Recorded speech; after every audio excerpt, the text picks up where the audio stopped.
మీ అందరికి ఒక విషయం చెప్తా. ఫ్రాంక్లీ స్పీకింగ్ అంటే చికెన్ ఫ్రాంక్లీ, ఎగ్ ఫ్రాంక్లీ కాదు. Function frankly. నవ్వే డేస్ ఫంక్షన్ ఫ్రాంక్లీ. ఈ రోజు రేపల్లా ఫంక్షన్‌లు ఎట్లా చేస్తున్నారంటే, అంటే చేస్తున్నారు కాదు, తయారు చేస్తున్నారు అనాలి. ఫంక్షన్‌లు తయారు చేస్తున్నారు.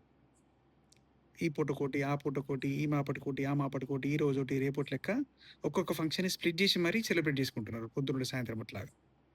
మీ అందరికీ అంటే బేసిక్‌గా ఇది స్టేటస్ చుట్టూ తిరుగుతుంది. ఈ స్టేటస్ కోసం ఈ ఫంక్షన్‌లన్నీ తయారు చేస్తున్నారు. క్రియేట్ చేస్తున్నారు. క్రియేటర్స్ అనుకుంటారు వీళ్ళు.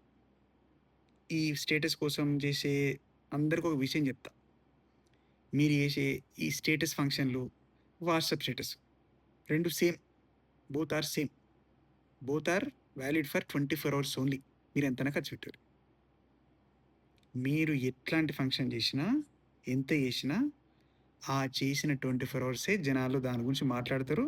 నచ్చినా, నచ్చకపోయినా మిమ్మల్ని ఎగ్జైట్‌మెంట్‌లో ఎగిరేసి ఎగిరేసి తంతారు. కానీ ఒక్కసారి 24 అవర్స్ అయిపోయిందా, ఆ ఫంక్షన్ చేసినోడికి తప్ప, ఈ వాట్సాప్ స్టేటస్ పెట్టినోడికి తప్ప ఎవ్వడికి గుర్తుండదు. నువ్వే కూర్చొని ఏడవాలి. ఎంత ఖర్చయిందబ్బా! ఎంత అప్పయిందబ్బా! ఎట్లా దివేరాలబ్బా! అని చెప్పేసి ఏడ్చుకుంటూ కూర్చోవాలి. అందుకే ఈ ఫంక్షన్‌లు తయారు చేసిర్రు ఆపి, జస్ట్ వాట్సాప్ స్టేటస్ పెట్టుకోర్రి ఎంతన్నా అంత. దానికి ఖర్చేముండదు. డేటా తప్ప. నా మాట వినుర్రి.